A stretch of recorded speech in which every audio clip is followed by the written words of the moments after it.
Hello, my name is Marianne and welcome to Once a Duckling, where I hope to inspire you to get crafty and make some beautiful items for your home. And this week's project is going to be transforming this pretty plain Lazy Susan. I actually bought it from IKEA and it's called a Lazy Snudda.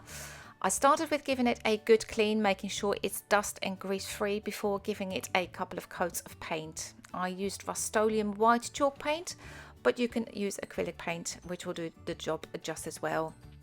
The main reason you're painting it is to give it a nice bright background. It did take a couple of coats and I used the hairdryer in between to make sure that the coats were completely dry before adding another one. And once you're happy with the coverage, let's have a look at the tissue paper. I bought this gorgeous vintage treasured bird paper from Roycycled on Etsy, and I have put the link below so you can have a look to see where I found it. I'm placing it on top to get an idea of where I want the design to be, and to make it easier to work with and to save any paper for future projects, I cut it to size. Once I was happy with the position that I was going to place it, I am folding half of the paper over to one side and apply Mod Podge to the right half of the Lazy Susan.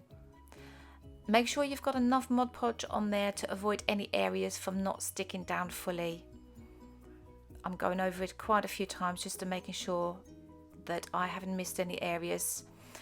And once you're happy with the coverage, carefully and gradually place the paper onto the surface, applying it and stroking it down with your hand. Because the paper gets wet, it is easy to tear it, so take it easy.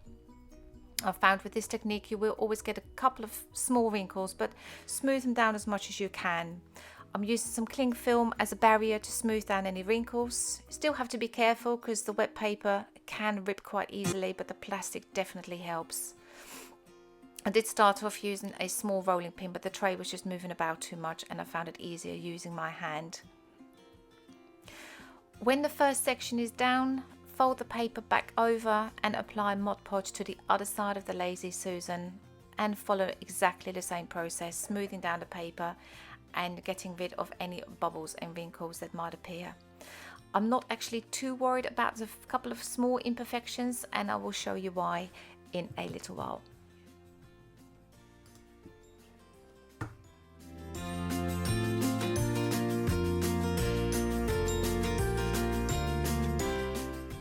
And I think this would make a wonderful present for someone. So keep an eye on charity shops, Facebook Marketplace, where sometimes they sell off these Lazy Susans for an absolute bargain.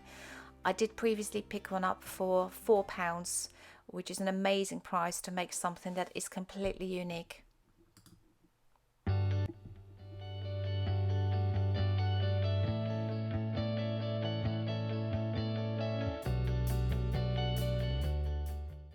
So for the next step, you're going to need a sanding block. I used a 120 grit. I would stick to a fine grit, either 120 or 240, to avoid getting damage to your project where you've painted the sides. Go around the project, hitting the edges with the sanding block from the top to the bottom, and carefully taking off any of the excess paper.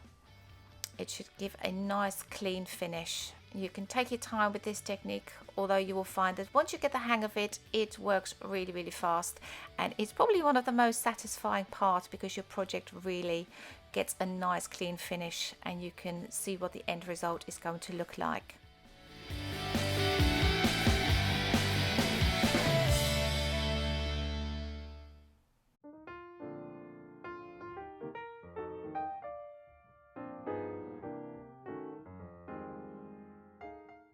I then gave the whole project a coat in Mod Podge to protect it and prepare it for the next step, which is those wrinkles we were talking about. Now make sure your project is completely dry before doing this.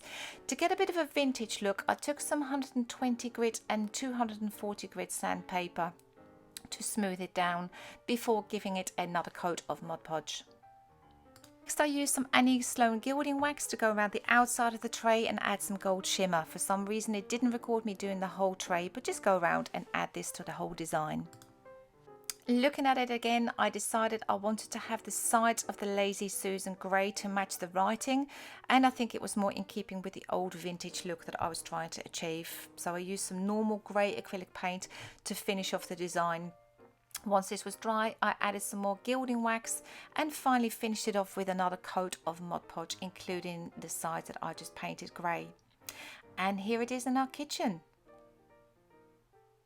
I hope you enjoyed this project. For further ideas and inspiration, make sure to hit that subscribe button and of course check out my website at onceaduckling.com.